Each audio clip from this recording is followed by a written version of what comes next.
This is Jake Boyd from the Broadway version of Sweeney Todd, the Demon Barber of Fleet Street. And just remember to swing your razor wide, Sweeney, and don't go out there.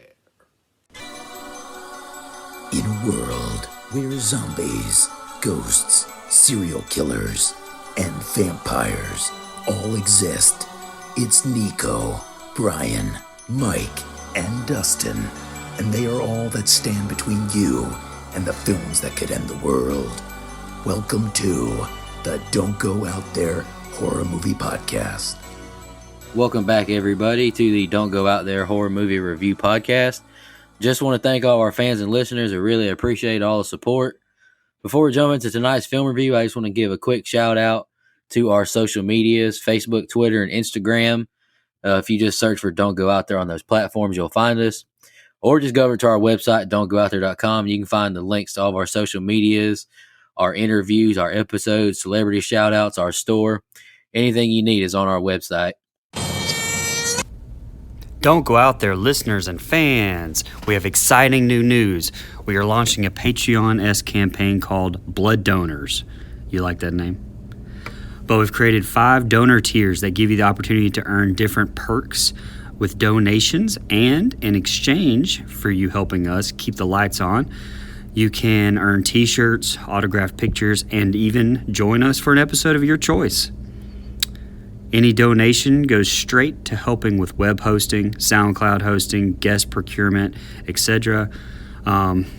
We have some of the best loyal listeners, and we love each and every one of you and can't believe every day that we get to do this. Many have donated already. Thank you so much for continuing to listen and give us all the support that you do. Just go to don'tgoooutthere.com. That's don'tgoooutthere.com and click donate. And oh yes, there will be blood.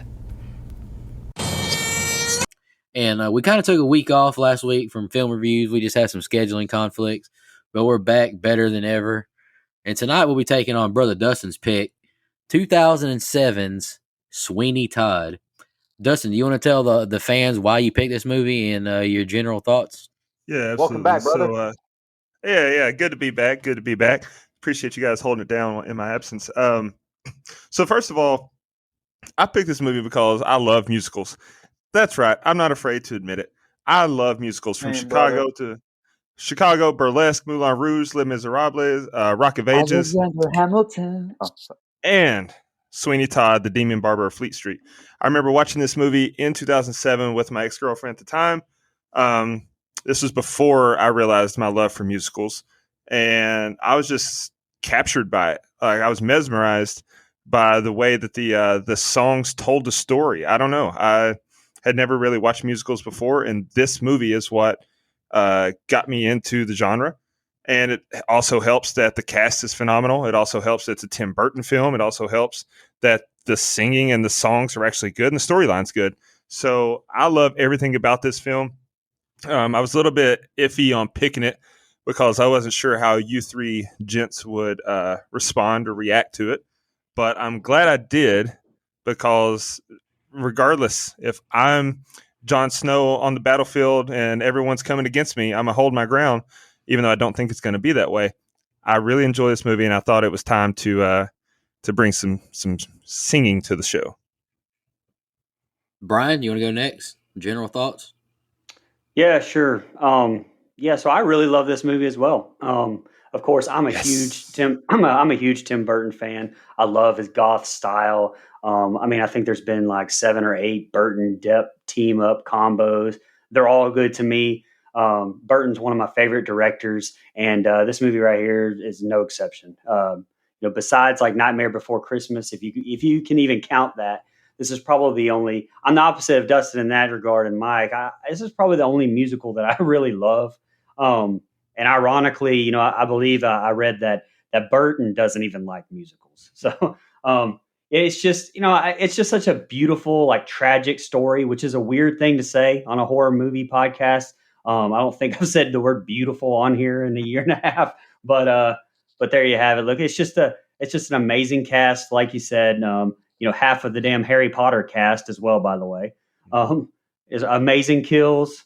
Which, I mean, if you've listened to this podcast at all, I mean, you know that I'm a sucker for a good neck slash, and by God, this is the Pimp My Ride of neck slash movies. I mean, it just slashes on Yo, top of dog. slashes on top of slashes. So, Yo, dog, I heard you like neck slashes. so I mean, hell, this thing won an Oscar and was nominated in numerous categories for good reason. So I have nothing but high praises for this one. Awesome. And before anyone else goes, real quick, hot take. You mentioned the movie, so I have to. I'm obligated to say it because I say it every time I hear this movie. Hot take. I hate The Nightmare Before Christmas. Go ahead. All right, well, see y'all next week. I rewatched it at Christmas time, and it was I kind of hated it. Go ahead, Mike. What's your general thoughts? All right, yeah. So I have to agree with both of you. I think this movie's really, really damn good. I like musicals as well, for the most part. You know, depending on the musical. But I've been a fan of them ever since. You can, whether this is technically one or not. I love The Lion King, and it's a freaking musical, so works for me, man. Yeah, but I'm a big fan. And look, anybody that comes at us for doing a musical, or whether you think this movie is not horror, if you come for Dustin and his hot take there, I'll just say, no one's gonna harm you, not while I'm around. Okay. No, listen. I really enjoyed this film. It is a lot of, like what Brian said there, a very tragic story told really well. I'm not as big on Burton and Depp combo as you guys. I like them. I almost like them more separately, depending on the movie, honestly. Um, but I think it works really well here. What I love about Sweeney Todd is there is no other movie like Sweeney Todd, which is very difficult to say about a Burton film because a lot of his movies are shot in the same style. And this isn't any exception to that necessarily, but there is no other movie that I've ever seen like this movie. And I will always give a movie credit for that, whether it's good or bad. This one just happens to be good. Now, this story's been told a million times, musicals and TV shows and plays and Broadway and off Broadway and, on the moon, or, probably We've on the never same, been to the moon. probably on the same space station that Jason We are not doing this. Look, I'm pretty sure this was playing on the same space station that Jason Voorhees was on. So it's been told a million times, but this was the first time you could get that gore element really, really just nail that. And they do a great job. I'm the same as Brian, which I know we discussed in our Rob Zombie Halloween episode. I am a sucker for a good throat slash. And, this movie has a multitude of them. And one of my favorites I've ever seen. Cast is great.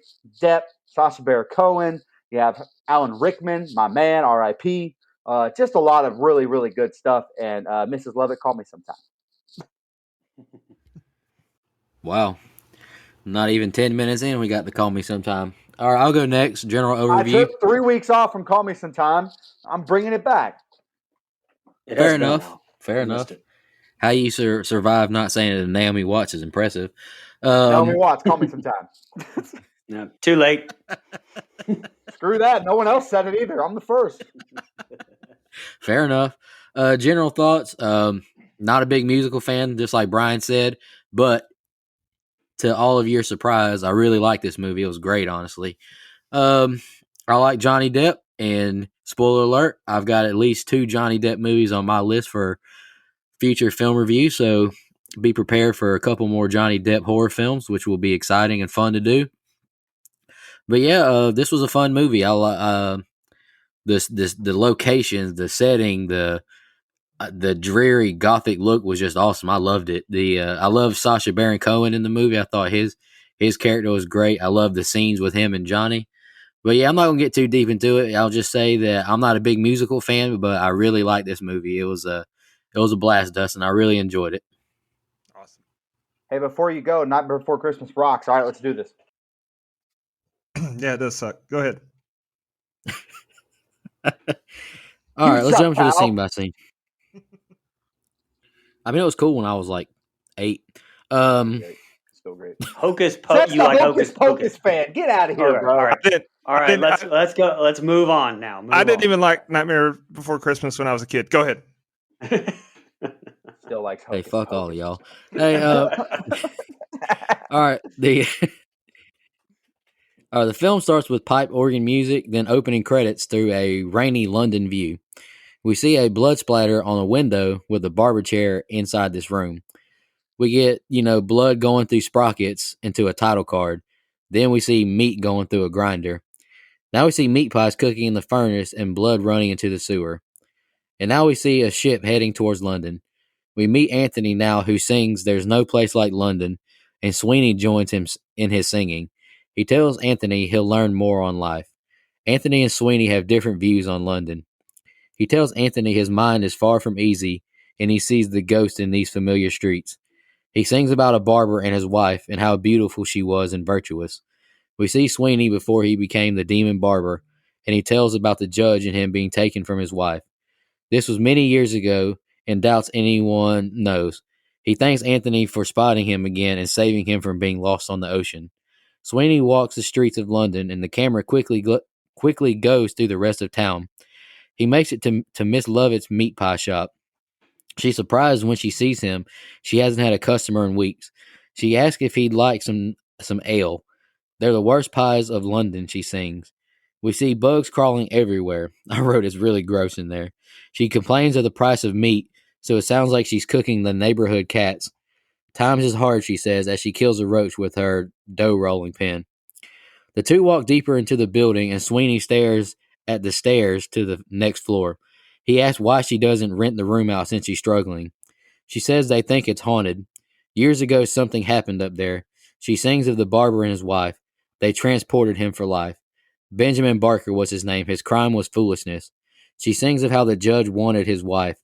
Beetle called on her, and he leads her to the judge's house where there's like a masquerade party. She knows no one there. She drinks, and she sits down, and the judge reveals himself, and the crowd circles and laughs at her. Sweeney yells, and she realizes he's Benjamin Barker. He asks what happened to Lucy. She poisoned herself with arsenic. Miss Lovett says she tried to stop her, but she didn't listen, and the judge has his daughter. He tells her Barker is dead. He's Sweeney Todd, and he'll have his revenge. She takes him upstairs. He looks under a blanket and sees a doll in a crib. Miss Lovett pulls a board up and gives him a box full of his straight razor blades. These are my friends, he says. Speak to me as he stares at them. Miss Lovett joins and says she's his friend too, and she's always had a fondness for him, and she can move in here. My arm is complete again as he stretches out his razor blade, and I thought this shot was awesome, how the shot goes away from the window of Sweeney into London. All right, that's the first two scenes I got. Go ahead, Brian. By the way, Nico, I'm going to need you to start singing some of these Oh, no, I'm not read-throughs on singing the songs. nothing. Oh, yeah. If it's not like George Strait, I'm not singing it. You were singing songs for this before we hit record, pal. You don't have any proof? Actually, I actually really love the opening credits of this. I think it's very Burton, very comic book-like, very Zack Snyder 300-ish. And, the transition to the real footage showing that drainage system of like 19th century England and just like really how goddamn just disgusting, vile, brutal it was. I think, that kind of plays into this. Like, I think this movie does atmosphere like very, very well. Which, I mean, Burton has always been very good at doing, dark, Gotham City-ish type things anyway. So this is right in his wheelhouse, but it does not disappoint to me. I think it fits perfectly. I got to admit, hearing Depp sing jolted me at first. I mean, first of all, it's definitely good. It was just strange to me to hear Johnny Depp sing, I guess. And, something I had to get used to.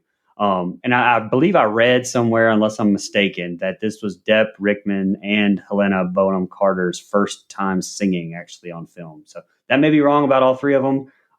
So somebody fact check me on that one.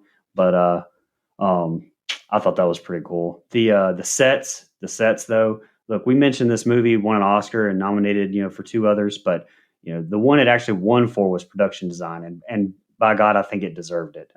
Dante Ferretti has actually won 3 for production design. This one, The Aviator, and Hugo. But the sets look just amazing. Also, the first time I saw Rickman and Spall, I was like, holy shit, every one of these cats were in Harry Potter, which I know I mentioned in my opening, but shit like Depp played Grindelwald, Helena played Bellatrix Lestrange, Rickman played Snape, of course, Timothy Spall played Wormtail, And even Jamie Bauer played a young Grindelwald. So I thought that was crazy. And like Mike said earlier, R.I.P. Alan Rickman, who's one of my favorite actors of all time. He's just amazing. I loved that shot through the town, like moving real fast. Nightmare Before Christmas style, I thought, honestly, and almost I thought that was a really great shot. And I will say why I did enjoy the bakery scene, and that whole introduction to Miss Lovett. I did think for a movie that scene went on a little too long. Like I think that, and there's some scenes that do that I think would play well better on a stage, which I know is what it's for. But when they kind of converted this to the movie, I think there were some scenes that were that kind of drug on a little bit to me. But Dan, let me tell you, like that scene to me is powerful. Like it's a kick to my balls to hear what happened to his daughter, and then you go upstairs and see like her doll in the bed. Like I definitely felt that one in my gut, and honestly, this will be the second time that I say this sentence on the show, but like that duet, like the My Friends, like with Depp and Carter, beautiful, beautiful to listen to. All in all, great opening, great fucking ending with him saying that, his arm's complete right on that last note of the song. Very powerful. Last little fun fact, the film's conductor, Paul Giamatti, was musical director and conductor for the original Broadway production of Sweeney Todd in '79. So by God, they got it right, going right back to the source there.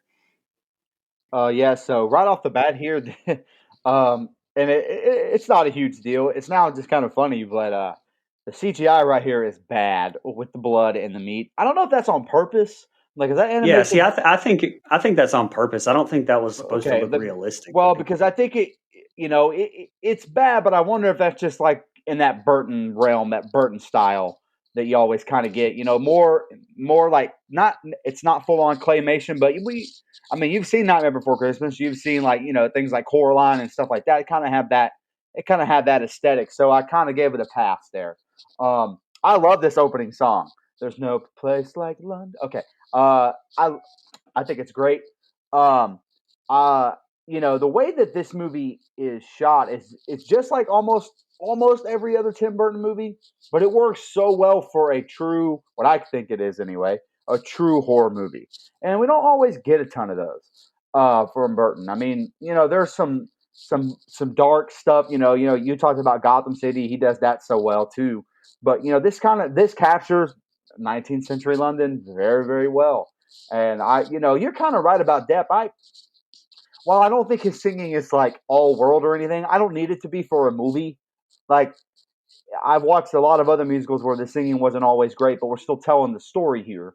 I don't expect Johnny Depp to be, Broadway ready. But he was pretty good, and everyone else around him kind of lifted him up anyway, so no big deal. Although I thought that Depp was better than Alan Rickman. I'll get to that later. Um, but I do love Alan Rickman. Look, that's our backstory here, which if you've seen any of the other Sweeney Todd productions, a lot of people know it, but it's very, very sad. I love the way that's like the one light scene in the movie besides the dream song later, where you get a little bit of a contrast. I think that was really well done, well lit and stuff like that. I think, man, it's a very powerful story. You kind of, we talk about it a lot where you don't really want a villain to pull for, but in this case, a murdering Barber kind of makes sense when you know the backstory. Like I'm okay with Sweeney Todd's decisions here. Agree 1000% with something you said though, Brian. Some of these scenes, and the meat pie one is no exception, it go a little, not a little, they go too long for a movie. My stance on 90 minutes. This movie goes well over that. But I think it's okay. If it's done well, it's not a big deal to me. But there were some songs that dragged on, and I don't know if it's just the version I watched on Prime or what, but some of the songs were very quiet, or like the singing was very quiet. And I had to turn it way the fuck up. And I watched it on the different TVs, so I don't think it was my TVs, or either that or I'm going deaf, which is also a possibility because I listen to headphones all day at work. But yeah, I like these opening scenes. I think that there's there's some stuff that goes a little long, but I'm willing to forgive it just because I'm so immersed in the atmosphere that this movie gets. The dark, dirty, grimy, early England, early time England that we get, and I think it's really, really well done. Shout out to the cast, which I know we've all done already, but just Helena Carter is so good. And I know. Listen, I'm gonna take a stance right here, right now. A lot of people, for the longest time, said she got her parts because she was dating Tim Burton, and that's bullshit. She is great in this movie as Miss Lovett. She's fantastic. She's probably the second, at least the second best singer in the movie too. So let's not go down that road. But really enjoyed this set of scenes. Yeah, I mean, to go back off what you just said, Stephen Sondheim actually, he only agreed to let this movie be adapted into a film on the condition that he would be present during the casting, and he had to sign off on all the casting decisions. And so Carter wasn't the only person to audition, but he was impressed with her audition and gave it to her. But yeah, this set of scenes. So the opening, I too wrote that I don't like the CGI blood that we get or the meat in the meat grinder there because it was too over the top cartoonish. It looked like bad special effects. And the first time you watch this movie, or if you go a long time without watching it and you kind of forget and can't remember how things go, it kind of can scare you. Like, oh man, is this going to be cheesy effects the whole film? And I was very relieved that it was just in the title sequence, so it didn't really bother me that much. Then, we get Johnny Depp on the boat, Sweeney Todd, and he's with Anthony there. I love the messages in the song. Like I said, the songs really tell the story here.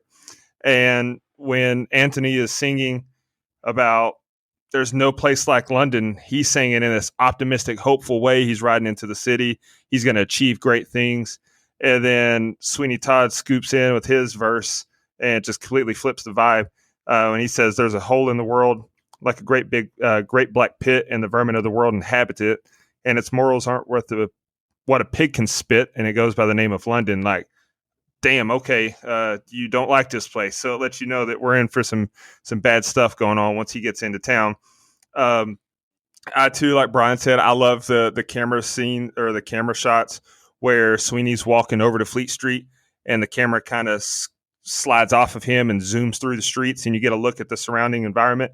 I thought that was great, just to let you know of what this whole area looks like in a quick way. And I really enjoyed that sequencing there.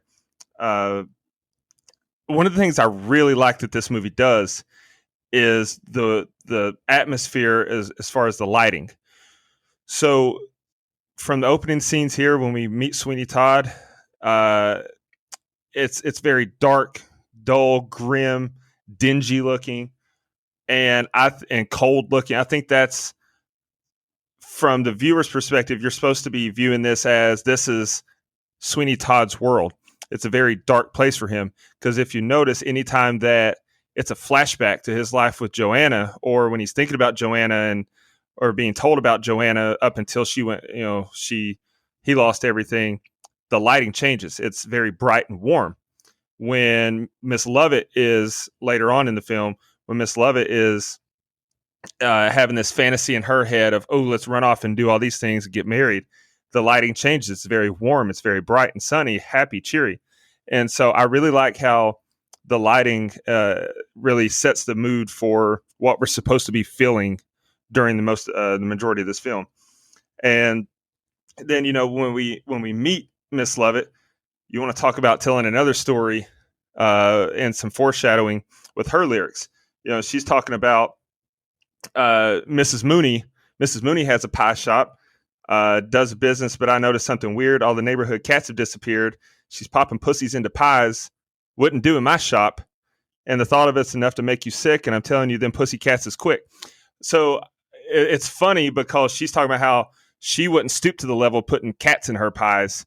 And then once we get further into the story, that kind of becomes ironic. But that's one of the things I love about musicals is they tell a lot without your typical dialogue. They tell a lot of story. They do a lot of foreshadowing that you don't normally get.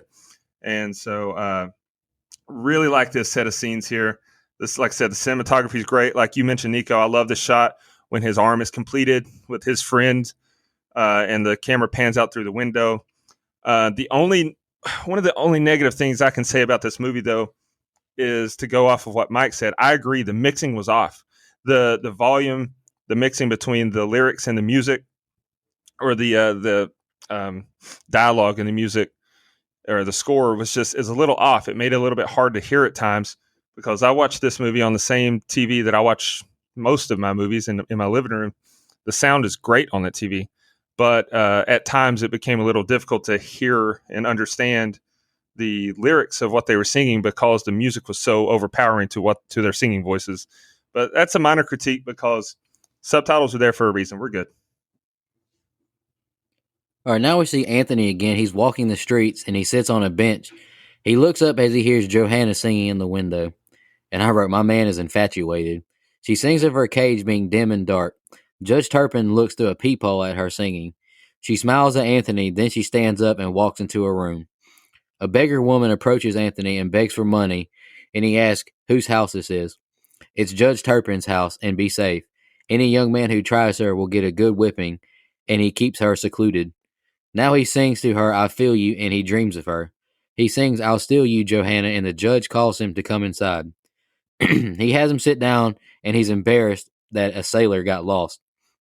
The judge shows him his books and his drawings of everything he's ever wanted to do to a woman. You gandered at my ward, and he says if he sees his face again on this street, he'll rue the day he was born. Beetle throws him on the ground outside and beats him with the cane now. He says his brains will be on the pavement next time. And I just wrote that's nice foreshadowing. Like you mentioned, Dustin, that was nice foreshadowing too. Yeah. Anthony hobbles away singing, I'll steal you, Joanna, again. And I wrote, man didn't even get singing distance away and sang the same song. One day I'll steal you, and he walks away. Bro, I said the same thing. It's like, bro, get a little bit further away. Jesus, you just got your ass whooped. There's some We're in the dumb middle of decisions town in this now. movie by everybody. Just saying. We're in the middle of town now. Miss Levette, she's there to show Sweeney Pirelli. He sees Beetle, and Todd goes to grab his razor and attack, but she stops him. Toby comes out to the stage and sings about his beautiful blonde hair and Pirelli's miracle elixir to help you grow your hair. He rubs it all over a bald man's head. Todd and Miss Levette's comment on how bad it stinks. Pirelli comes out to the stage and asks who called my elixir piss. Sweeney Todd says it's just piss and ink, and he can shave a man's face with more dexterity than him. He whips out his razors and challenges him to prove he's not a sham. He asks for volunteers and asks Beetle to be the judge. The shave-off commences. Pirelli sharpens his razors and applies the shaving cream and whips out a picture of the Pope. Sweeney kicks it into overdrive and wins the competition with a super quick, smooth shave. Pirelli bows and commends his skills, and he and Toby depart. Miss Levette says she hates seeing the boy treated like that. A man approaches and asks if Todd has his own establishment, and he talks to Beetle now, and Beetle says he'll be there at his business by the end of the week for a shave. All right, go ahead, Brian. That's the next two scenes I got. Yeah, we're introduced to, hopefully, friend of the show, Jane Weisner as Joanna. Look, Anne Hathaway was actually originally almost cast as Joanna, but Burton wanted a completely unknown actress at the time, which Hathaway definitely was not, because she was just starring in like everything around that time, fresh off of like The Devil Wears Prada. But I think Weisner did a fantastic job. I thought his casting choice was great, and hopefully you come on the show. On the kill count, he said, Dead Meat James said something that cracked my ass up about this when he said, oh, don't worry, nobody will notice at all. Someone who looks like Benjamin Barker moving into Benjamin Barker's old place and taking up Benjamin Barker's profession. I thought that was perfect, absolutely perfect, and so true. Two things about this. I'll Steal You, Joanna song. First of all, that cracked my ass up. Look, it's not even like I'll steal you away. It's the lyrics are I'll steal you. Girl, I just saw in the window. I'm going to steal you. Cracked my ass up. Secondly, that song sticks with you like a lot, very badly. Like I watched the movie and then walked around singing that song. So, also this set of scenes kept having me flashback to Robin Hood, where we're first introduced to Rickman, and where he's all like, he'll cut your heart out with a spoon. Rickman's just so damn good, and I love him in this too. You mentioned it. Smells like piss. Looks like piss. This is piss. Best line in this movie to me. I died. So I actually laughed a lot in this little group of scenes. Some for good, some for not. Um, and look, this is not about his. I ju- I'm sorry, I just can't take Sasha Baron Cohen seriously. Like he's a great actor. It's not his fault, but he's typecast big time in my eyes, and I can't take him seriously whatsoever after Borat. Like, look, he had a great voice here. I thought the song, in saying that, I'm not saying that to take away from the fact that you know, he's a great actor. He is, and he actually hired a personal barber as a consultant on like techniques just for this scene, and it really showed. Like I thought it was a great scene. So it's just really on me that I can't shake the whole Borat thing. So I'm not trying to take away from his performance whatsoever. It's amazing. Um, Lastly, fun fact about Depp, like he actually personally requested the prop department like design this razor for him as he's had like difficulty handling the real razors, which like this kind of continues to play into Depp. Like, because I mean, he will definitely spend no expense to make his job, he'll spare no expense to make his job easier, like on set. Because there were claims from like ex managers and everywhere on the internet that he spent hundreds of thousands of dollars to like employ on different movies, like sound engineers to just read him his lines through an earpiece so he didn't have to memorize the lines. I mean, hey, whatever makes your job easier, my man. But I thought that was pretty interesting anyway. Go ahead.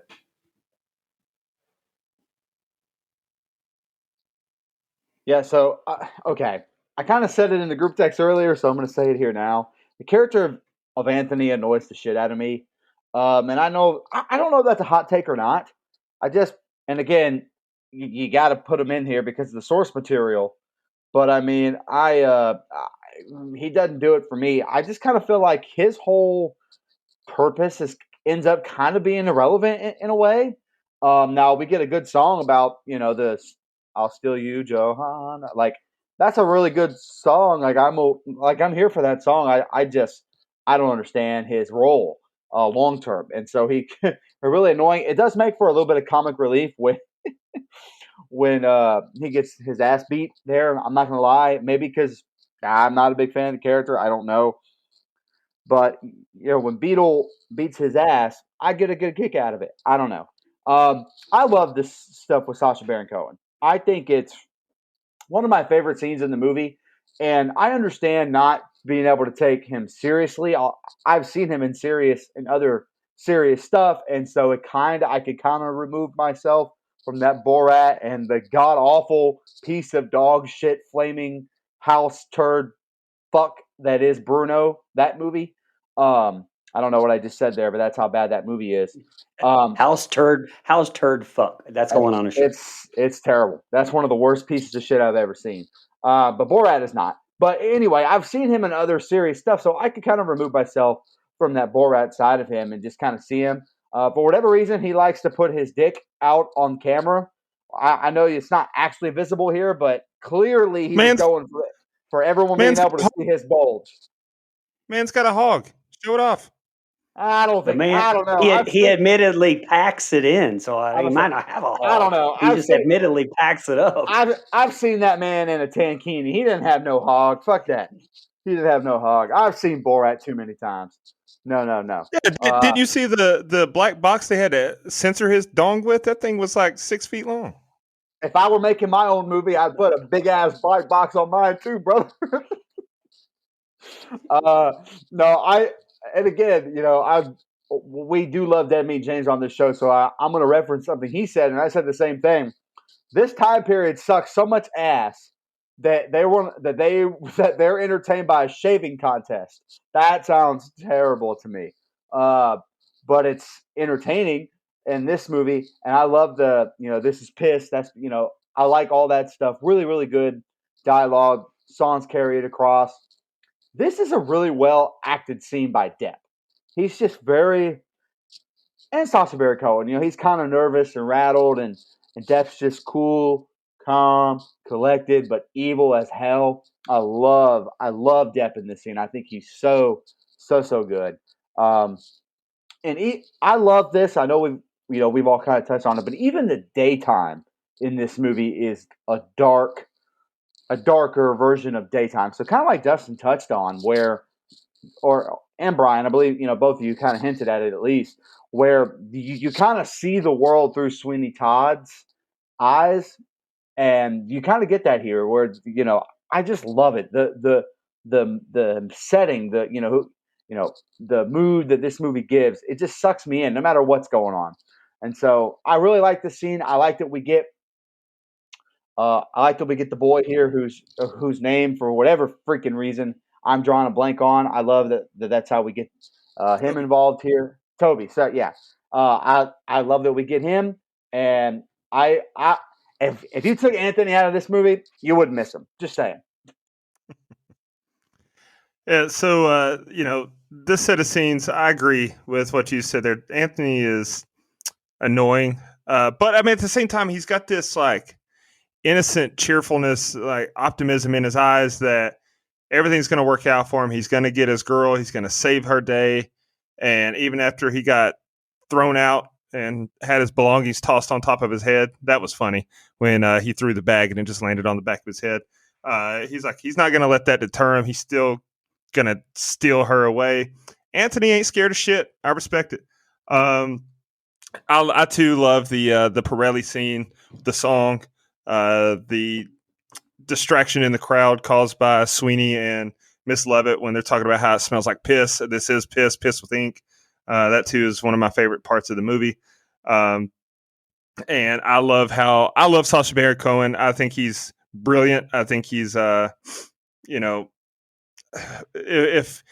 if nothing else, he's brilliant because the Borat movies were so creative and cause such a ruffle in themselves. But I can separate Borat from other things. I get what you're saying though, Brian. It doesn't take away from him that you see it, that you can't separate it.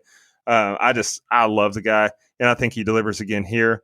Fun fact: when he's challenged by Sweeney, and they're gonna do the shave off, if you will, and they pull out their capes and put over their participants there, their volunteers. Pirelli pulls out an Italian flag, but it's the current Italian flag.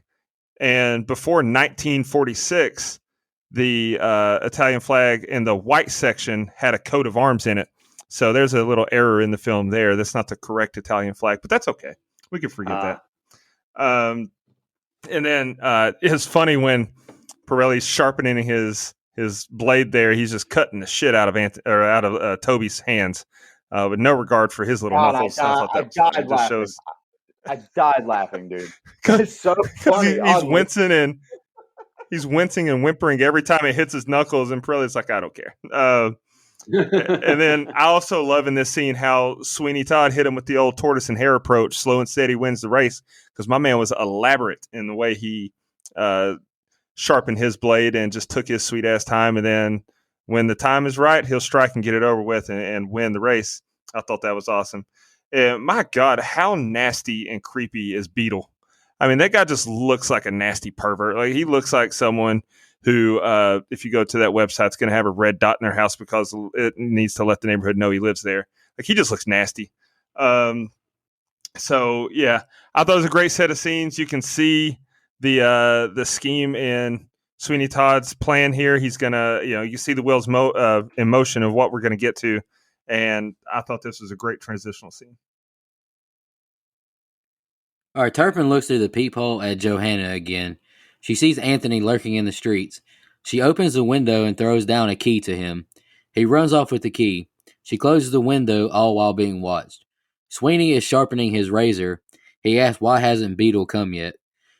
She starts to sing and to not be discouraged, he says. She's been thinking about flowers to brighten up the room. Sweeney is just ready to get to the judge. Half the fun is to plan the plan, she says. Anthony barges in and he tells Todd about Joanna. He wants to hide her here for an hour tonight until he can get them a coach. Miss Levette says to do it and he leaves. Poor Joanna, all those years with no motherly affection. Sweeney sees Toby and Pirelli approach now. Miss Levette keeps Toby downstairs and Pirelli goes upstairs to meet with Sweeney. He enters to see Sweeney dusting off his chair. His name is Davy when he's not professional. He says he wants his money back He says he went into the competition under false pretenses. He calls him Benjamin Barker. Miss Levette gives Toby a meat pie. Toby pulls off his blonde wig now. Pirelli reveals that he was a little nipper he hired for a few weeks to sweep up. He tells Sweeney he was an inspiration to him. He asks if we have a deal, or should he run to his friend Beetle. Sweeney grabs a tea kettle and bludgeons him. He sits in a chair, and Levette asks Toby how he ended up with him. He runs upstairs to remind him of his appointment. He says he was called off and to go chase after him. Toby sits on the chest Pirelli's body is in. He sends Toby back down to Miss Levette and to tell her to give him some gin. He runs down quickly, full of joy, to get the gin. Sweeney takes a razor and slits his throat violently and hides him in the chest. In court now, and Judge Turpin sentences a child to a hanging. And I wrote, sheesh, it's rough out here. Beetle is thankful the kid got the sentence. Turpin asks him to walk home with him, and he tells Beetle he wants to marry Joanna. Beetle sings to him and tells him he's not looking his best. He tells him he needs a shave. He tells him of Sweeney Todd, and Turpin asks to be taken to him. Toby is pounding the gin. He says he had a lot at the workhouse to help them sleep. Levette goes upstairs and sees blood on Sweeney Todd's sleeve, and she sees Pirelli's dead body in the chest. He tells her of him trying to blackmail him and recognizing him from the past. Miss Levette steals Pirelli's coin purse now. Todd says to send Toby up so he can kill him, but she says she'll hire him to help out at the shop. Todd sees the judge approaching, and he kicks her out. He throws on a jacket to cover up the bloody sleeve. It's an honor to receive your patronage, he tells the judge. He asks what the judge wants, and he wants a shave. The closest I ever gave, he says. He applies the cream to his face, and he sings of his razor and its purpose. He tells Sweeney he wants to marry his ward, and he asks if she's pretty as her mother. Pretty women are a wonder. He goes to give the judge a death slice, but Anthony barges in and yells about Joanna leaving with him. Turpin says he knows the company Todd keeps, and he storms out, and then Todd kicks out Anthony. He's pissed because he had his bare throat. He had his bare throat there, and he'll never come back now. He goes to the street now, asking men if they want a shave, and he says he will have vengeance. My Lucy lies in ashes, and I'll never see her again, as he raises his blades to the sky. But he's still in the room with Miss Levette. She asks, what are we going to do with Pirelli's body? All right, Brian, go ahead. That's the next two scenes. Man, Anthony is back talking about stealing Joanna again. And, then you got the judge talking about marrying his ward, Joanna, which, I mean, come on. I half expected Chris Hansen to pop up somewhere and realize I'm watching To Catch a Predator. I got my man walking by, sings about stealing her, and then she's throwing her keys at him upon the next visit. Like, she needs to learn about these online predators. You can't just be doing all that. I do love the camera angle on Pirelli's kill, how it faced up on Todd and shook every time he took another blow. I thought that was great camera work. A shot I definitely wanted to point out there. I also wanted to point out that it was a great throat slash on Pirelli, top-notch throat slash. I know that Burton said that they overdid it with the blood squirting out of the neck and wanted it on purpose to be over the top, but I thought it looked great. I didn't think it looked over the top. I thought it worked perfectly. Fun fact, they use over 1 gallon of blood for every single kill. Fantastic. What more can you want? Great tension with the judge sitting in that chair. I thought that was built up very well with his razor. He kept getting closer, closer. Loved the song after. Such an amazing line. I'll have him as he gloats. In the meantime, I'll practice on less honorable throats. Fucking beautifully written line. And that shot of the puddle and like Sweeney's hand with his razor slamming into it. Fucking great. I have nothing bad to say about this group of scenes. Yeah, so, God, I hate the character of Anthony. I cannot stress this enough a couple times. One, we're right back to the same song. This dude doesn't even know Johanna, okay? Johanna, Johanna, whatever. He doesn't even know her, okay? We're automatically obsessed. I hate that in movies. But anyway, small nitpick. I love Pirelli's kill. It is fantastically done. I love a good throat slash. I think this is, spoiler alert, this is my favorite kill in the movie. Just throwing it out there now. I love the way it's done, the way it's shot. I love the squirting blood. I love the way that Sasha Baron Cohen acts it. I love the intensity. I love the intensity in Depp's eyes. I even love the kettle part where he's beating the hell out of him in the head. Like, I think that's really well done. So again, just so much. I love. There's most of the kills in this movie are exactly the same, but this one has just a little bit more over the topness that you mentioned, Brian, and I think it works out great. Um, yeah, and again, I have mixed feelings about the scene with the judge coming in because I feel like it's really.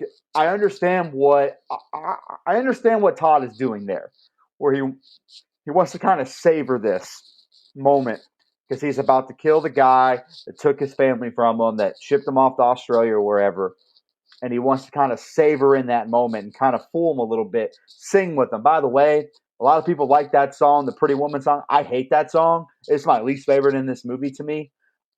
Maybe it's because I don't think Alan Rickman can sing his way out of a bag, but that's just me.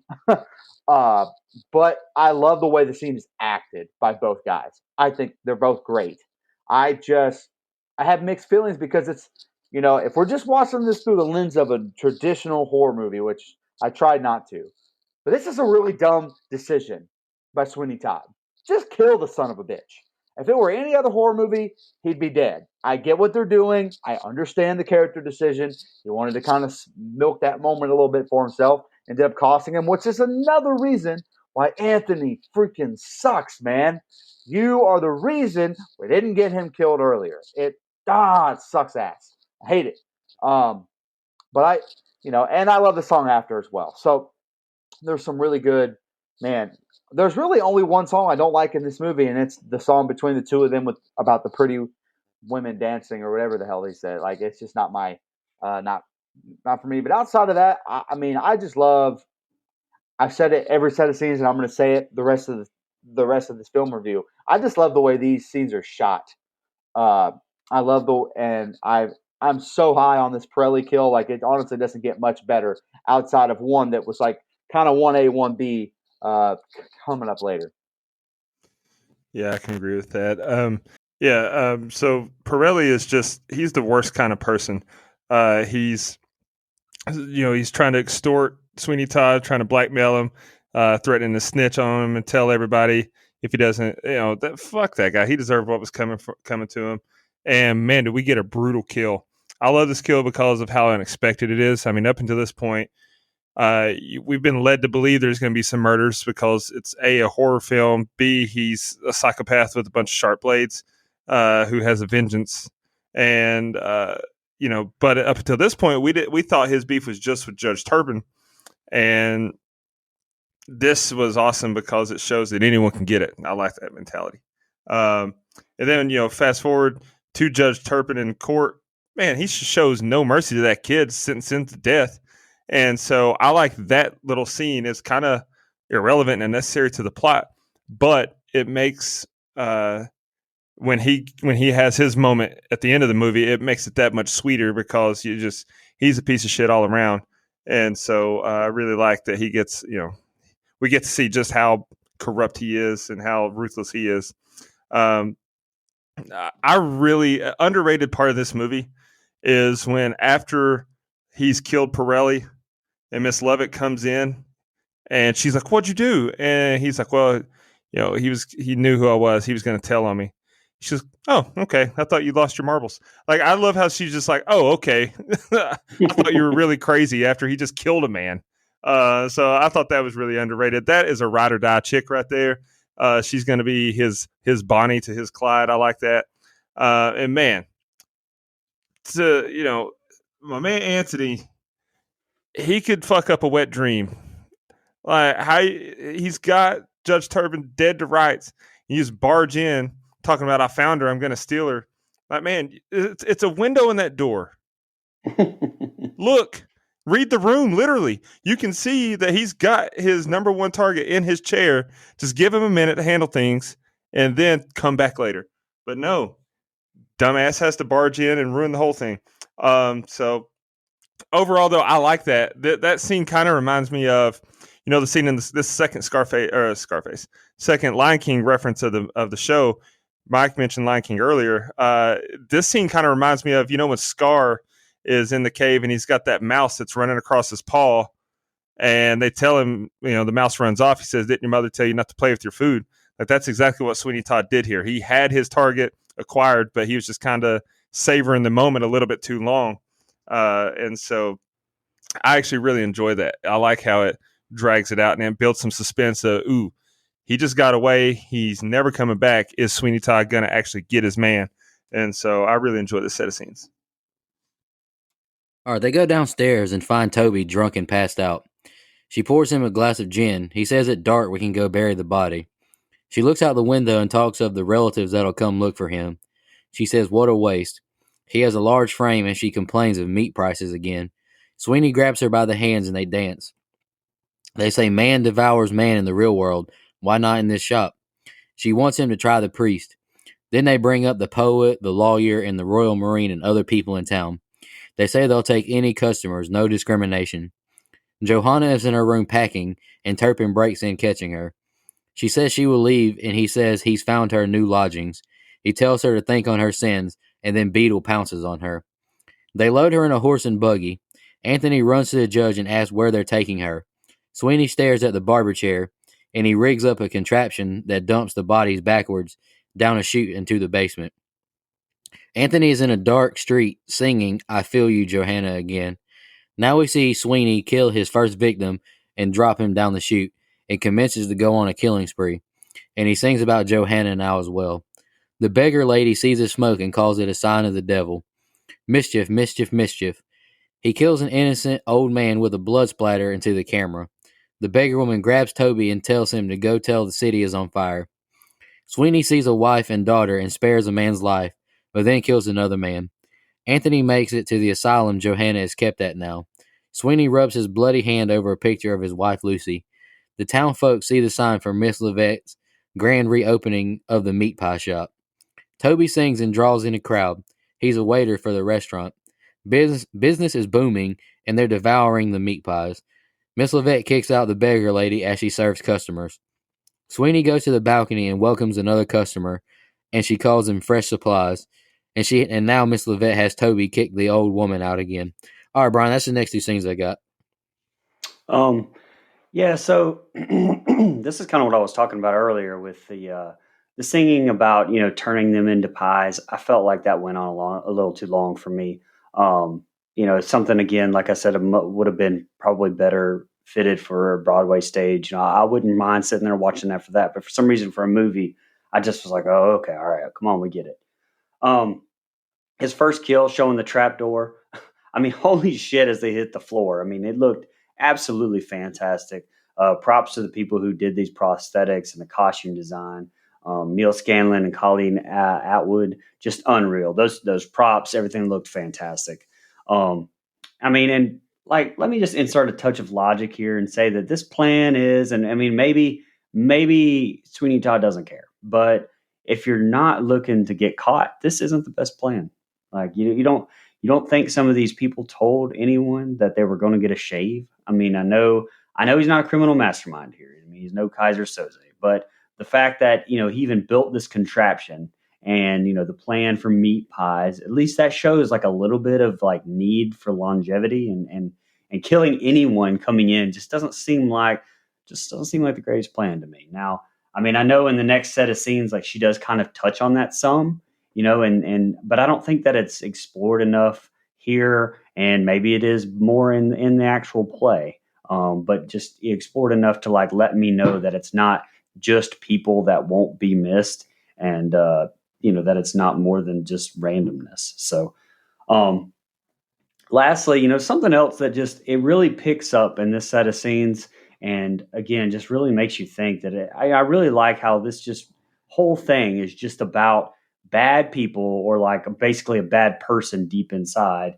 basically seeking revenge on even worse people, and especially shown here with his wife, being out on the streets and shoot away, like this whole thing, that even touches on the whole like class conflict that we still have around today. Now obviously 19th century London, it was much worse, but I mean, you still basically have that like basically, I don't know, degradation for lack of a better word, or perversion of just like humanity, or like the whole lower class in general. And then, like, this movie like really speaks on it. I say this movie because, basically the play, the story really speaks on it. It's something that obviously will never go away as far as humanity is concerned either. But I really, really like the layers that you can just peel back and peel back on this movie. And I thought it was fantastic. Yes, I didn't have a whole lot of notes on these scenes, but um, I I really like. I'm a little bit opposite of you with this one, Brian. I like where they're kind of talking about where they're going to the different windows and who they can make into meat pies. First of all, the idea, the just the central crux of their business plan, kind of evil fucking genius stuff, if you ask me. It gives the murders a purpose. It gives her some actual meat she can use that is not alley cats, which again, it's gross and sick and stuff. But this is a horror movie, so I thought it was a kind of a cool way to connect the two shop. His barber shop and her meat pie shop. And first of all, meat pies are disgusting. But anyway, so I I like that scene. I like the way it's shot through the different windows, and they're kind of singing back and forth about who they were going to pick. Um, it, is it a little long in the tooth? Maybe, but I think it's one of the songs in the movie that really just carries the story along pretty well. I enjoyed the back and forth, and you mentioned it took me to this set of scenes, and I may just be a dingus. It took me to this set of scenes to realize that was his wife. It really did. The first time I ever saw this movie. Until this set of scenes, it was that I was like, oh, that's going to be fun later. The first time I ever watched it, that's literally what happened. So I think you could kind of see her face a little bit better here, and the clouds over the. By the way, I love that shot. The sky over the meat pie shop and barber shop, I think, is a really cool visual. So yeah, that's pretty much all I had on this scene. It's not that they're bad, but I feel like this is the one set that just kind of carries the story along a little bit. Yeah, so on this set of scenes, I'm with you, Mike. I don't have a whole lot either. It's a good set of scenes. It's just I didn't feel like there was a lot of noteworthy stuff to be going on here. Maybe I was just so into it I didn't take much notes. But I love that Sweeney Todd has the taste of blood now, and now he's just running through them. Like let's kill him. Let's get to it. He goes through a lot here. I love the irony of Mrs. Lovett. Doing a 180 from her stance earlier. She was talking about turning her nose up at Mrs. Mooney's pie shop because she's putting cats in her cakes or her pies. But now, maybe humans that's okay. It's the meat prices are what they are these days. So I thought that was funny how she just came not full circle. She did 180 on her previous stance. I'm on the opposite side of you there, Mike. To be honest with you, I didn't see the swerve coming until the swerve happened with the crazy lady. Maybe I wasn't paying as good attention. I don't know. But first time I saw it, I didn't realize that she was who she was. I just thought that she was just some crazy old homeless beggar. But yeah, it's definitely, I like how they put her in pretty subtly, but she was still in your face. Like they didn't make her a focal point of the movie, but man, when she was in the film, she was the focal point of those scenes to the point where you knew she was going to come into play. You knew there was something about her, but she wasn't really a focal point of the storyline. And so that makes the climax at the end, that makes it that much more shocking, surprising, or the payoff that much better.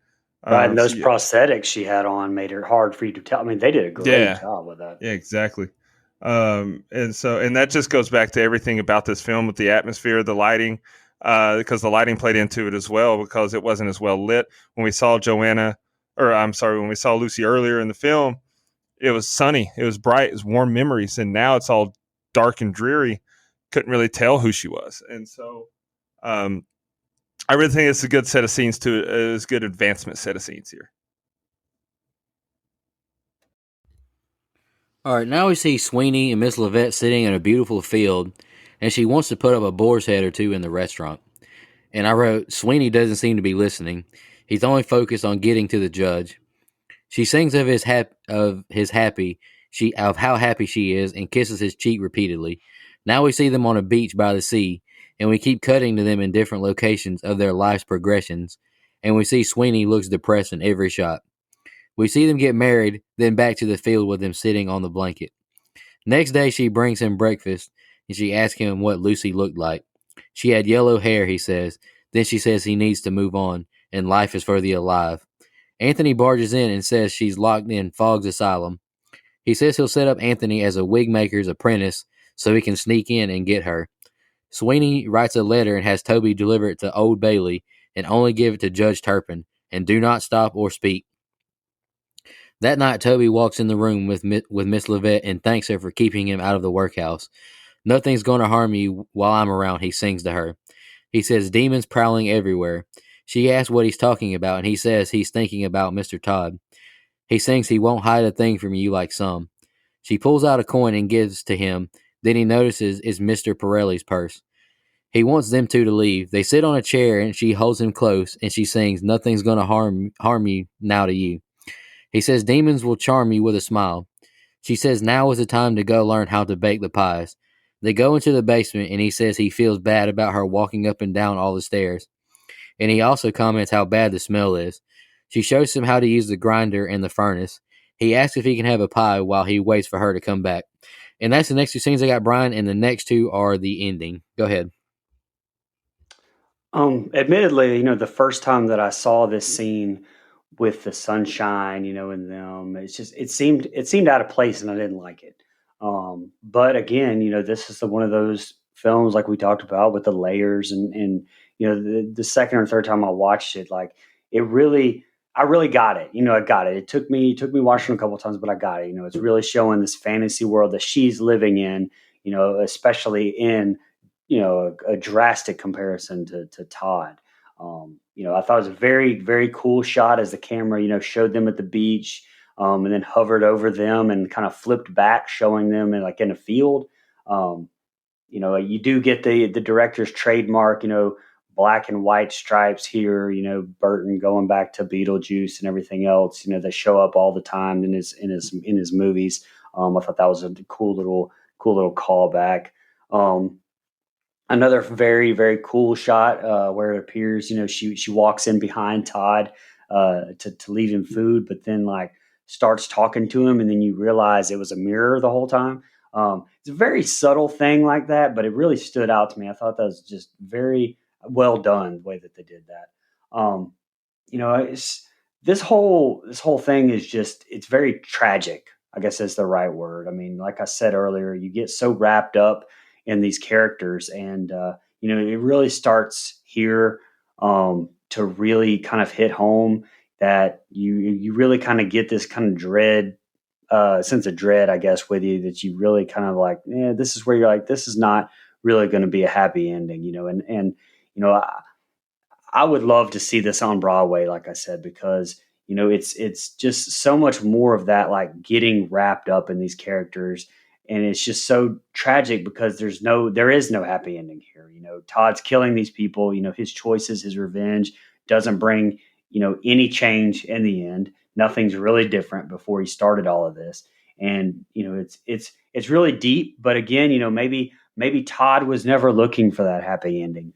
And we'll kind of get into more of that in the end here coming up next. But the only one you can really tell in this group of scenes that's delusioned, I think, is Mrs. Lovett. I think she's holding on to something that's not there, and you can really tell that Todd's he's not even drug into that a little bit. He's focused on his goal, and I think that it's a great way to wrap up this story, and I don't want to give Burton too much credit because, this is a story that's gone on, but it's a fantastic story. And especially right here, it really starts to kind of give you that sense of, all right, well, it's coming up and it's not going to be good.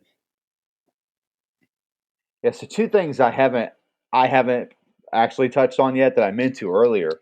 But this scene kind of sticks out to me a little bit, and I wrote it down. Um, the set and the close of the period, they get that so well, and right down to what people would wear, I guess, swimwear. And I know, you said the Beetlejuice reference, and yes, that is true, but it's definitely the bathing suits of their time. And so Oh yeah. they get the period dress throughout the entire movie so well. It is perfect. It's better than I've seen in most movies that are set in this general time frame. And so that's um a big thing for me. This set of scenes and the next set, which will be the last two, are where the movies really pick up to me. Like I think they're both awesome, just so good, such an intense that's why I like this dream scene, because it is kind of the last little bit of levity we get. Because after that, it's full board, demented, dark, really good horror movie stuff. And you kind of get this little bit of levity with this dream sequence with Mrs. Lovett, and I think it's great. I think the dream song is really different. It stands out among the other songs in the movie. It is. I love the way that the character Sweeney Todd plays it, and it's been said before. This movie sticks so close to a lot of its source material, and it really shows in this set of scenes and forward. Like, it doesn't deviate a ton from some of the original source material, and I think that's very hard to do, especially in 2007. Modern storytelling, just a lot of people want to take a story and kind of expand it, and they do that. Don't get me wrong, but some of this stuff is in the Broadway play. It's in some of the original stories from the the mid 1800s that they talk. Where that's how far back this story goes of Sweeney Todd, and I really really enjoy that about this movie. But as far as these scenes go, I I love the Dream song. I think it's fun. Depp makes me crack up the way he plays it. The little peck when they get married is so fucking funny. The way he like puts his hand on her knee and takes it right off. Like you're right, Brian. Like, and I bet that's some unintentional humor, because it is just damn funny to me. He almost, and it's not his fault, but he has the same like serious character expression that he has when he plays Jack Sparrow and he's pouting. Like, when Jack Sparrow kind of like has that pouty thing going on, that's kind of the way that his face looks when he's doing this serious Sweeney Todd. So I can't help but get a kick out of it. Not his fault, but just actually it kind of is his fault because that's just his face. But again, I love this scene with Toby and Mrs. Lovett. I like that song a lot. I think it's I love the way it's used a little bit later, kind of in a perverse way by Mrs. Lovett. And I think that's why it's so fun to me. But there was a part of me that thought, man, they're gonna kill Toby before he even gets to the end, which would have been really, really, really sad. But no, that didn't happen. But yeah, I mean, leaving him in the furnace room, I think Dead Meat Guy said it, and so but I also thought it as well. It's like, is this supposed to be an upgrade from what I was already doing? I mean, I don't want to be down here with the smell and the dirty meat in the furnace, and it's hot as fuck down here. It smells like, I don't know, man. That's not. I mean, thanks, I guess, but it's better than hanging out with Sasha Baron Cohen all day, I guess, or at least in that character. But yeah, man, just a really good set of scenes that kind of takes us in to. Not often is the ending, because we kind of debate endings on this show a lot. Not often is the ending my favorite set of scenes. This movie, the last two set we're going to talk about, is my favorite set of scenes. So I'm excited to talk about it. But I really like how these set that up. Yeah, this set of scenes. This is what I was talking about with the lighting change, changing the mood of the atmosphere. When Miss Lovett's having her daydream and her visions of grandeur and them getting married and all this, it changed to this warm, happy lighting. And I get it; they're on the beach, not in the city of London, so the atmosphere literally would be different. But it's not just that. It's like the whole thing just changed to let you know these are happy thoughts and not the dark, dreary world of Sweeney Todd. I, too, thought his acting in those scenes was phenomenal, though, because you could tell he was so focused on what he wanted. He was just going through the motions with Miss Lovett and agreeing to whatever she wanted. You could tell how much he wanted to be at the altar saying "I do" by the fact that he just kind of gave a inconvenience nod when the father asked, "Do you take this woman?" All that. I thought that was great. We get the scene of Toby's noticing, hey, what's going on here? That was kind of like an oh shit moment because, like you said, is he going to get killed before we get to the climax here? Is he going to get his before it all unwinds? And so there's a lot of tension that's built there. I don't have a lot more other than what you guys already covered, so I'm not going to rehash all that. It's just another brilliantly shot set of scenes. The acting's great. The writing's great. And like you said, it didn't stray too far from the original screenplay for the play. And I don't think that Stephen Sondheim would have allowed that to happen. I have a feeling that he was very hands-on, overseeing all the creative direction of this film. And I think that just speaks volumes to what a great job Tim Burton did, because if it went that close to it and we still got such an amazing product, I think that it's a hats off to Sondheim and Burton, because they both are brilliant in their own rights, and then they collaborated on this to make just a masterpiece of a movie, in my opinion. Absolutely. All right, now here's the ending. Now Anthony is being led to the room where all the blondes are kept in the asylum. The keeper opens the door and Anthony enters and finds Joanna. He pulls a gun on the keeper and all the girls swarm and attack him. Lovett tells Todd she has Toby locked up or he'll tell the law. Beetle shows up and tells them of the stink coming from their chimney. He says he has to take a look, and Sweeney offers him a pampering. He offers Beetle a fragrance that will help him with the ladies.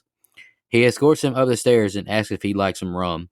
The beggar woman approaches Sweeney's shop. We see Toby take a bite of a meat pie, and he finds, I think it's a toe in the pie, and he looks around and sees human remains. He turns around and we see Beetle's body drop to the floor and his brains splatter on the concrete. Todd goes downstairs and they go into the basement to find Toby. Miss Lovett sings for him now as they go into the sewer to look. Nothing's going to harm you, she says, while Sweeney has his blade in his hand. Anthony gets to the barber shop and has Joanna stay up there. She says the ghosts never go away. She's disguised as a sailor. She looks at the picture of Lucy, and then the beggar woman runs up the stairs and she sings for Beetle. Joanna hides in that chest. Sweeney enters the barber shop and asks who she is. She says that woman is the devil's wife, and she says, "Don't I know you?" before he slices her throat. Judge Turpin enters, and Sweeney tells him thank heavens the sailor didn't molest her, and she only speaks of him. He offers him a shave and has him sit. He holds his blade to the sky, and he reveals he's Benjamin Barker, and hacks into the judge's throat repeatedly, then gives it a good slit and drops him below.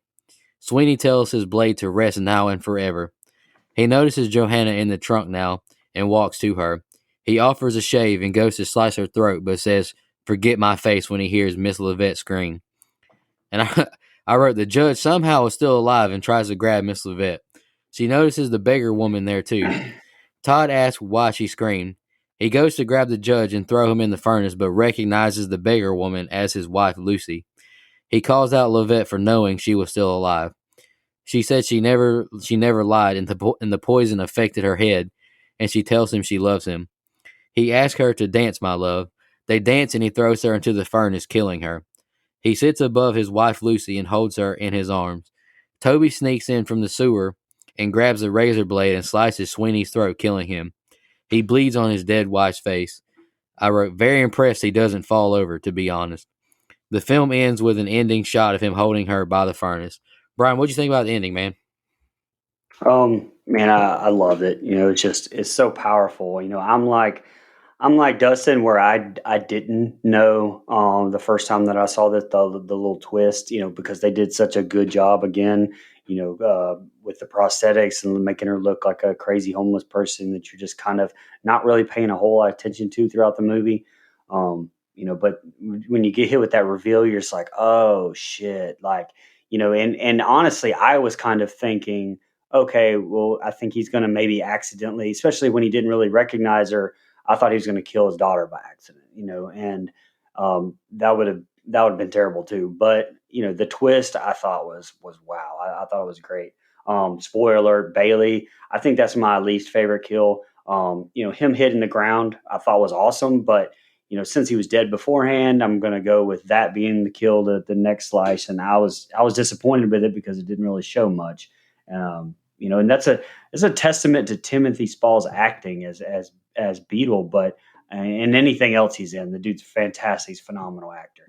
But it's just I hated Beetle and so much, like more than anybody in this movie. The judge and Rickman. Maybe it's because it was Rickman. I didn't hate him near as much, but it wasn't. I didn't mean to like I hated the acting and the character and everything else like I did Anthony. I meant like I despised the guy because of how good the acting was and how good the character was written. So it was, it's how you're supposed to feel, and I wanted to see a better death, I guess is what I mean. Um, Great effects on Miss Lovett when she's burning in the oven, which is another reason why I know you guys were kind of talking about the quote unquote bad CG in the title card. Like it's got such good effects like this that I that's another reason I 100% think that's on purpose and that's just a stylistic thing. But you're right, it was like kind of right on the whole verge of being like, is this bad graphics or is this on purpose? So I do get that, but this is kind of, I think, when showing her burning alive, I think really shows like, hey, they did spend the money, they did it right, and I think it looks phenomenal. And Nico wrote a blog like after he watched The Shining, which I mean you can find that blog on don'tgoouthere.com. But he talked about how like a movie stuck with him after he watched it, and like that's how this one was for me. It really stuck with me. I don't know if it's just the tragedy of the whole thing, but for some reason, like I really empathized so much with Depp's character, and I just because of how well written it was, and I think it's just because I mean it's just so deep. This movie's so deep and on so many levels. How everyone who deserved justice in this movie, it's not a happy ending, but it is. Everyone who deserved it, even Todd, got it, in the form of whatever happened to him. Well, obviously death, I guess, for everybody, but it's a satisfying ending, I guess is what I'm trying to say. And I thought it was tremendous.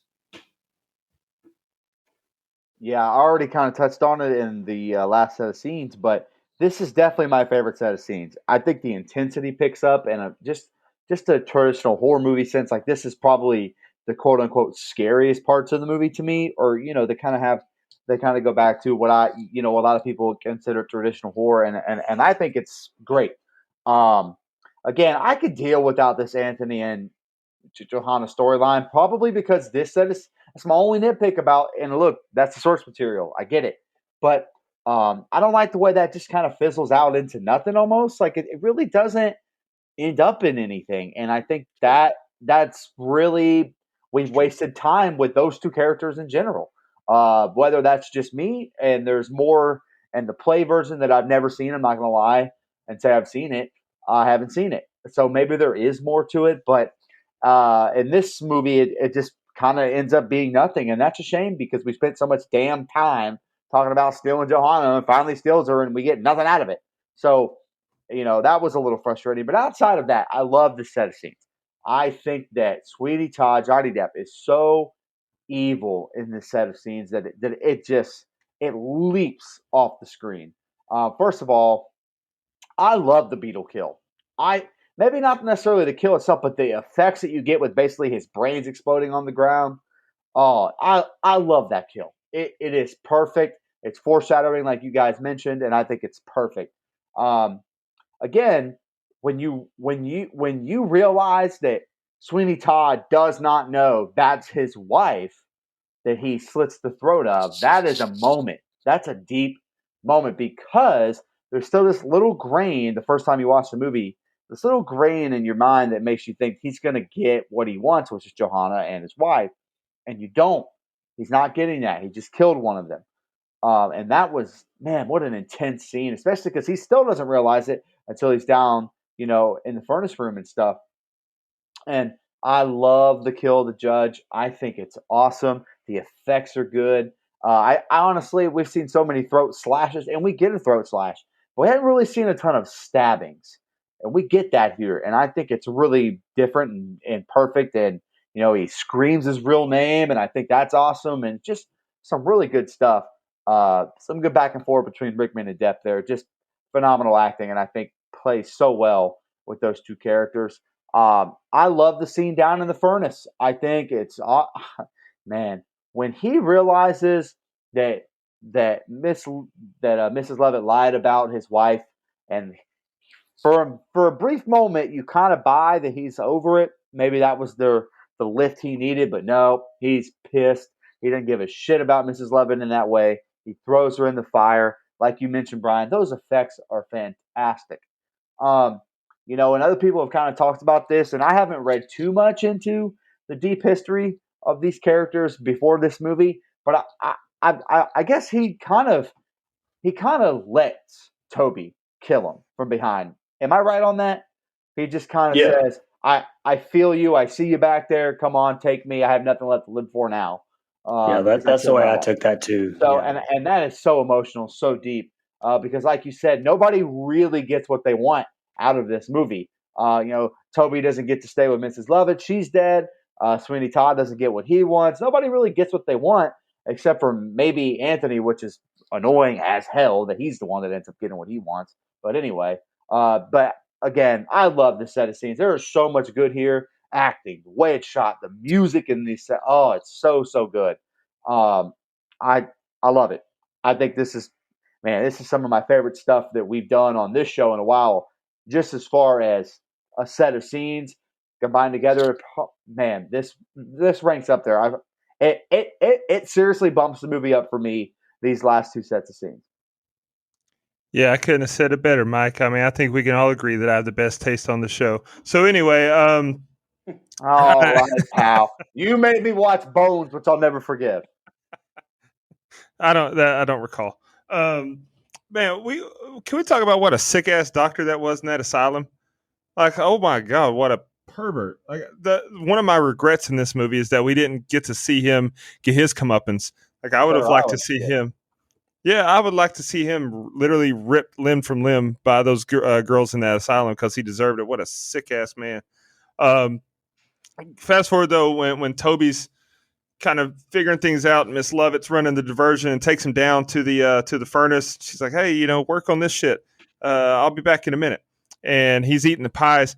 Let me tell you something. If I bit into a pie and there's a human digit in it, finger, toe, whatever that was, and then I take a look around and I kind of notice, oh my God, this is human meat. It's been human meat the whole time. And then a body's just plopped down from the chute down onto the brick floor there beside me. And I realized that, yep, this is humans that I've been eating this whole time. They've been feeding me and other people human. I might just call it a day, man. I might just be ready to wrap it up, throw myself in that fiery furnace and just, let's just call it a day. But it's a wrap. I would not want to go on. Let's just put it that way. And I agree.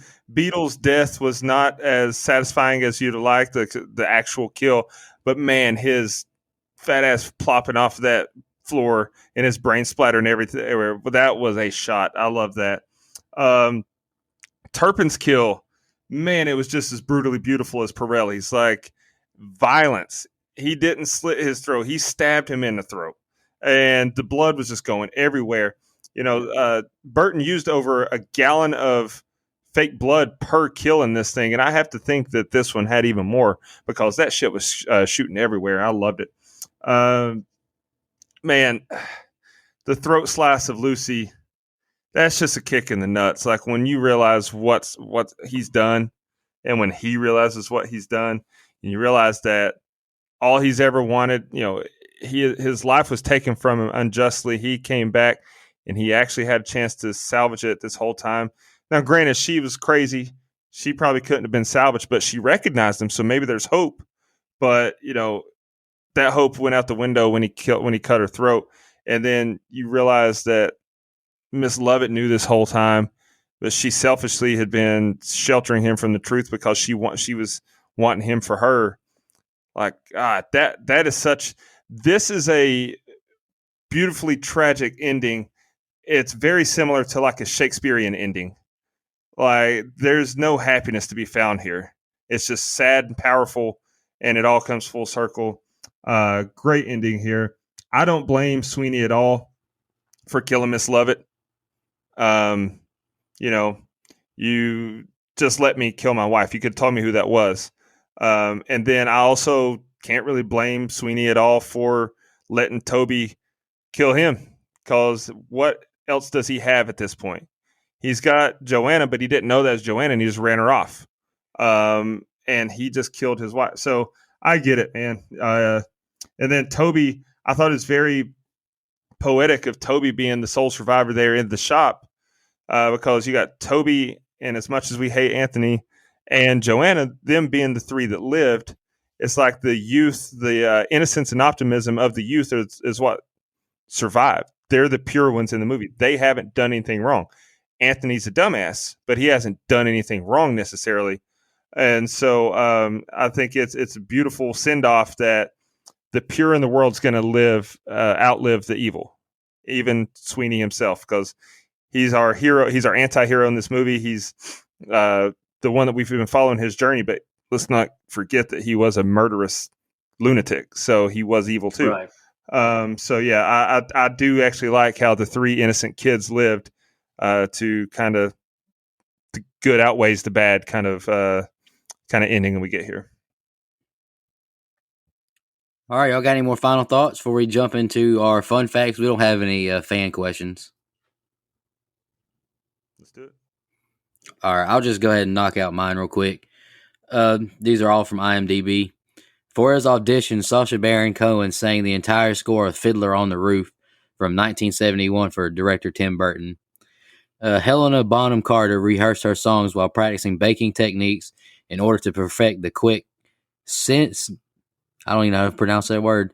The quick rhythm of the music. I'll just leave it at that. Jane Weisner was 19 years old at the time of filming. The filmmakers refused her because they thought Weisner was too mature for portraying the 15-year-old Joanna. The actress sent some pictures of herself without makeup, and then they cast her. Brian's already touched on this one. Tim Burton insisted that the film be bloody, as he felt stage versions of the play, which cut back on the bloodshed, robbed it of its power. For him, everything is so internal with Sweeney that the blood is like his emotional release. It's more about catharsis than it is the literal thing.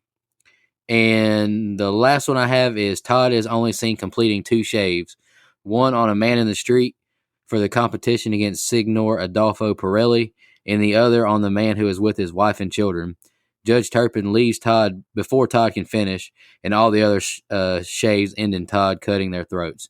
Anyone else have some fun facts? I got a few. Go ahead, brother. Sweeney Todd was also referenced in The Office season 3, episode 7. Yes. It's an elite episode. I highly recommend it.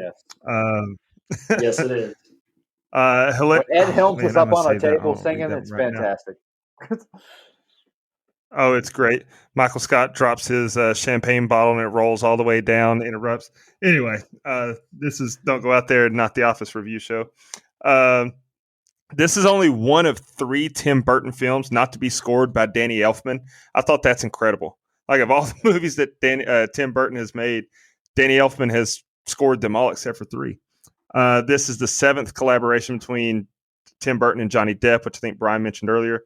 Johnny Depp is the only American in the entire cast. I thought that was interesting. Empire Magazine named this movie one of the 500 greatest movies of all time. This film had been in development for over 25 years before it was successfully put together. At that point in time, hundreds of actors were either considered or attached to the project to play the role of Sweeney Todd. I've got a few of the names here. William Hurt, Michael Douglas, Harrison Ford, Dustin Hoffman, Robert De Niro, Al Pacino, Richard Dreyfuss, Gene Hackman, Robert Redford, Jack Nicholson, Steve Martin, Tim Curry, Kevin Kline, Warren Beatty, and then Russell Crowe was attached to the title role when Sam Mendes was attached to direct.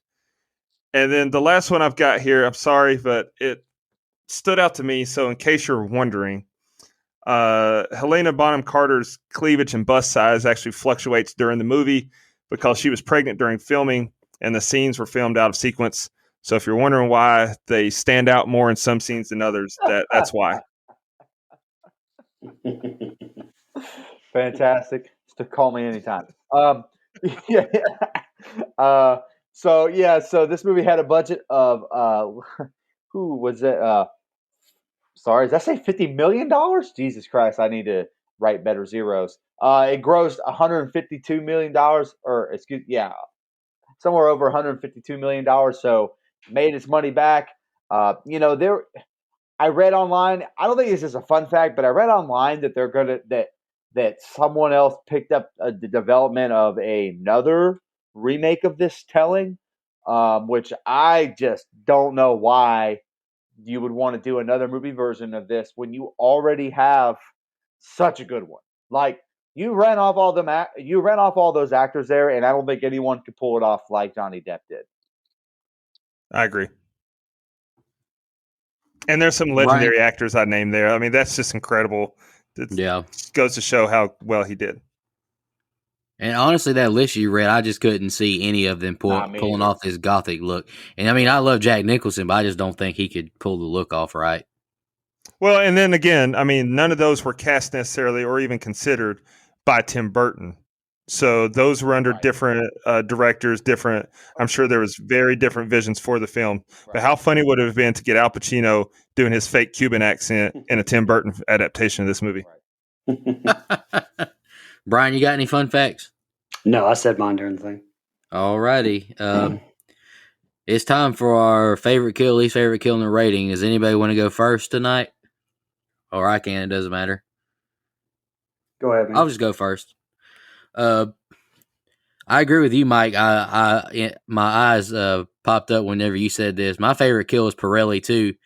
I love the scene between the two actors, and I thought the kill was, unexpected and pretty gory. I liked it. My least favorite kill, I guess I disagree with you guys about this, but I picked Miss Levette. I thought the effects of her getting burnt up, I thought they were terrible. I liked Beetle's kill too, but I thought you could see like it was like a dummy that fell on the ground. I didn't think it looked that great either. But the brain splattering looked good. Rating, just wanted to say that I'm tired of my co-host typecasting and bullying me. Just kidding. Honestly, was nervous going into this one with it being a musical, but I really, really liked it. The only scene I didn't like was really between Anthony and Joanna singing to each other because I just didn't care that much about them. Also thought the CGI was pretty bad and the blood looked terrible considering the high budget. But onto the good, which there's a lot of. The acting was great top to bottom. Depp is incredible. And like I mentioned earlier, be ready for another Depp horror film soon. The story and twist was great for my first time viewing it. The movie kept my attention and me engaged throughout the film. The mood of this movie and the setting and costumes were absolutely phenomenal. And Brian mentioned her earlier, but I wanted to give her a shout out again. Want to specifically shout out Colleen Atwood, the costume designer. Her resume is incredible, and she deserves recognition. And with all that said, I give this movie an 8.5 and will recommend it to anyone. Yep. Okay. I'll go ahead and go next. See, I already said my favorite kill is Pirelli, and I think it's just, God, it's so good.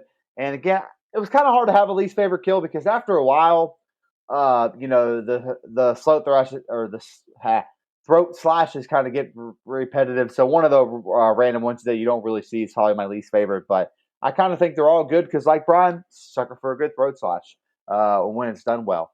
Yeah, I praise this movie. This is something, again, I said it at the very beginning, but I want to hit it. There's not another movie out there like this movie, and I love it for that.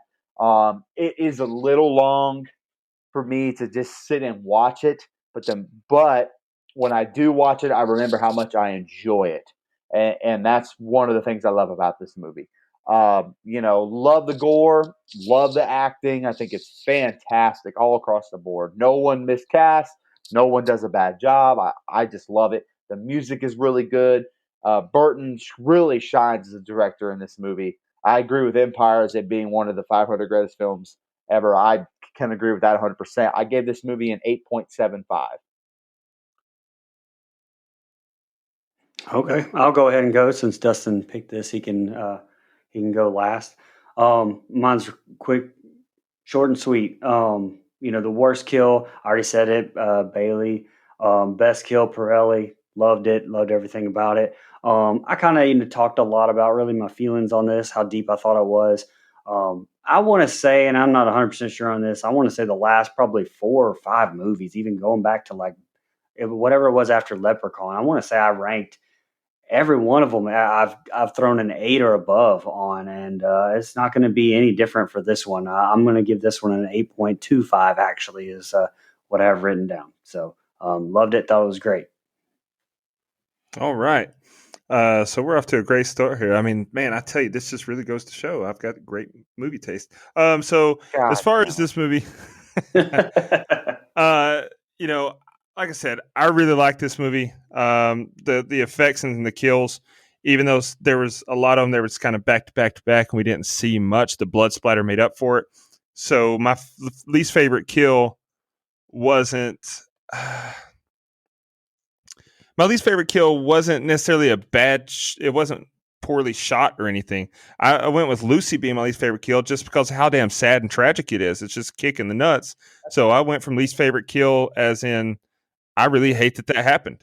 But my favorite kill, I was torn between Judge Turpin and Pirelli, but I went with Pirelli's. They're both just so violently over the top and brutal that I love it, and the blood just flies with both of them.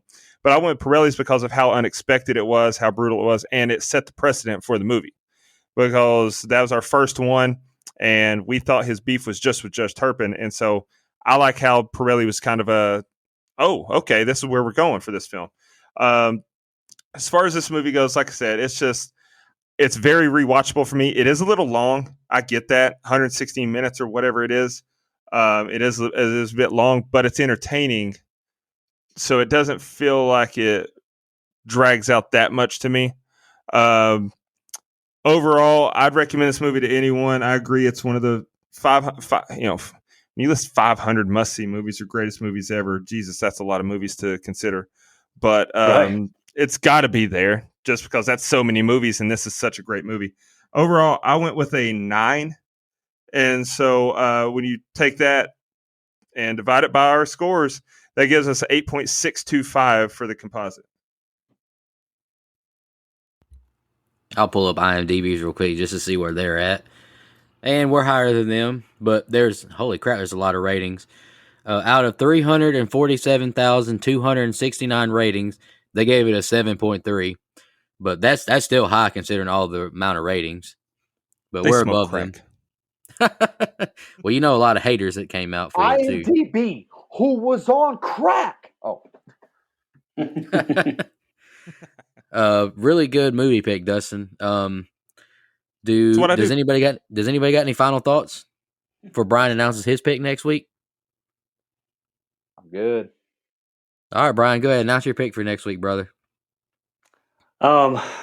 This one's an interesting one. I try to go a little bit different. We had one of the stars of the movie, Jameson Newlander, on. You can find that interview on don'tgooutthere.com.